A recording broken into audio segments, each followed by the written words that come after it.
მოგესალმებით ალექსი ფიცხელაურს, რომელიც გახლავთ ახმეტაში მართველი გუნდის მერობის კანდიდატი. დიდი მადლობა გადაცემაში მონაწილეობისთვის. თქვენ მოქმედი მერი ბრძანდებით და მოდით დავიწყოთ საუბარი იმით, თუ რა გაკეთდა აი ბოლო წლების განმავლობაში მუნიციპალიტეტში, რომელ პროექტებს გამოყოფდით? მოგესალმებით, მივესალმები იმედის მაყურებელს. პირველ რიგში მე მინდა მადლობით დავიწყო და მადლობა გადაუხადო ქართული ოცნების პოლიტიკურ გუნდს, რომელმაც კიდევ ერთხელ დობა გამომიცხადა და მერობის კანდიდატად წარმადგინა და მომცა იმის საშუალება, რომ 4 წელი კიდევ ემსახუროთ ჩვენი მუნიციპალიტეტის მოსახლეობას. ჩვენ გავლილი 4 წელი იყო ძალიან ინფრასტრუქტურულად დატვირთული. მე ძირითადად ძნელია სრულად ჩამოთვალო ის პროექტები, რომელიც განვახორციელეთ ამ 4 წლის განმავლობაში, მაგრამ გამოყოფ ისეთ პრიორიტეტულ მიმართულებას, რომელიც არის საგზაო ინფრასტრუქტურა. ამ 4 წლის განმავლობაში ახმეტის მუნიციპალიტეტში 83 გზის პროექტი ასე ვთქვათ შესრულდა, რომელიც მოიცავს დაახლოებით 62 კილომეტრს, სადაც მოეწყო ასფალტობეტონის საფარი. ასევე პრობლემა იყო არილების სისტემები და სანიაღვრე არხები, რომელიც 12,000 გზივი მეტრი სანიაღვრე ჩალაგდა. ასევე მოსახლეობის მოთხოვნა იყო წყლის პრობლემების მოგვარება და 20 ჭაბურღილის პროექტი განვახორციელეთ. ამასთან ერთად განვახორციელეთ სპორტული ინფრასტრუქტურები, რომელიც 25 ერთეული სპორტული მოედანი პროექტია განხორციელებული ამ 4 წლის განმავლობაში.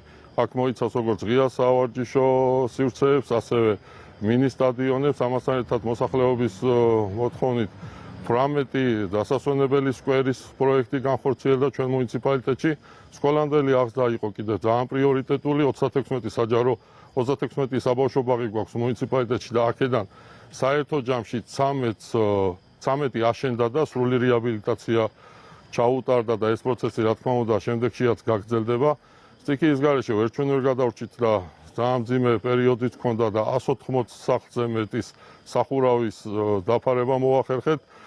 ამასთან ერთად ძალიან მნიშვნელოვანი მიმართულებაა ჩვენთვის თუშეთი, სადაც ამ თუშეთში განვახორციელეთ და ახალი საავტომობილო გზები გავჭერით, რომლის საერთო ჯამური სიგრძე 20 კილომეტრია. ეს სამ პროექტად იყო და აქედან 2 პროექტი უკვე დასრულებულია და მესამე მიმდინარე. ასევე 9 კილომეტრიანი წყლის მაგისტრალის დამატება მოგვიხდა ომალოში, რომელი პროექტიც უკვე დასრულებულია. მნიშვნელოვანი წინსვლა ჰქონდა სოციალური მიმართულებით.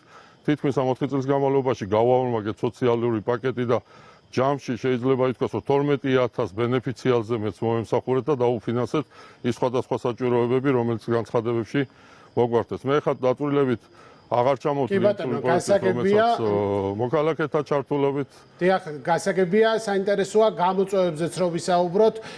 დარწმუნებული ვარ, უკვე დაიწყეთ მოსახლეობასთან შეხვედრები. რას ამბობენ მოქალაქეები? რა არის მთავარი პრიორიტეტი ახლა რის გადაჭრასაც ისინი ეთხოვენ?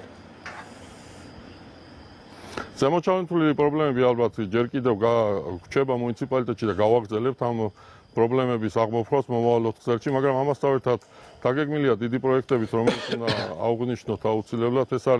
ეს არის უკვე გატენდერებულია მუნიციპალური განვითარების ფონდიდან ახმეტაში ცენტრალური სტადიონის რეკონსტრუქცია იგეგმება უახლოეს მომავალში. ასევე პროექტი გავამზადეთ მუნიციპალიტეტმა და მუნიციპალური განვითარების ფონდი განახორციელებს წელს უკვე და გამოაცხადებს ტენდერს იპოდრომის მშენებლობაზე. მინდა გითხრათ, რომ ყველა ეს დიდი ფონდი, ასე ვთქვათ, ენდემური ჯიშის, თუშური ჯიშის ცხენების გვაქვს მუნიციპალიტეტში და ჩვენთვის საცოცხლოდ მნიშვნელოვანია ამ სპორტის სახეობის განვითარება. მოსახლეობა ასევე აღაყენებს საკითხად საცურაო აუზის და სპორტული კომპლექსის მშენებლობას, რომლის იმედიც აქვს, რომ ამ 4 წელში განვახორციელებთ. ასევე ახალგაზრდებთან შეხვედრაში გამოიკვეთა ახალგაზრდული საჭიროებები, რომელიც მულტიფუნქციური ახალგაზრდული სივრცის მოწყობას მოიაზრებს, სადაც იქნება განთავსებული როგორც ახალგაზრდული სივრცე და მოეწყობა ახალგაზრდული კლუბი, ასევე ელექტრონული ბიბლიოთეკა, ძველი ბიბლიოთეკის გადატანაც მოხდება ამ სივრცეში და იქნება ასე ვთქვათ ახალგაზრდული შეხვედრების ადგილი. ასევე ძალიან მნიშვნელოვანია ჩვენ ზემო ალმანში კულტურის სახლის რეაბილიტაცია, რომელიც მოსახლეობის დიდი ხნის მოთხოვნაა და ვფიქრობთ, რომ ამ 4 წელში ეს საკითხიც უნდა გადავწყვეტოთ. ეხლა დაწყებული გვაქვს უკვე ტენდერი დასრულდა ქვემო ალმანში სპორტდარბაზის მშენებლობის და ამასთან ერთად ჩვენ გვინდა კიდევ რეაბილიტაცია ჩაუტაროთ კისტაურში რაფიელერის თავის სახლ-მუზეუმს და სხვადასხვა დანარჩენი ამ შეხვედრებზე გამოკვეთილი წვრილი პრობლემებით, რომლის გადაჭრაც უფრო მარტივია, თავს აღარ შეგაწყენთ, ძალიან დიდი ჩამონაცვალი გვექნება. მადლობა გადაცემაში მონაწილეობისთვის. მადლობა. ალექსი ფიცხელაური, ახმეტაში ქართული ოცნების მერობის კანდიდატი საუბრობდა პირდაპირ ეთერში. ახლა კი ჩვენ გადავინაცვლოთ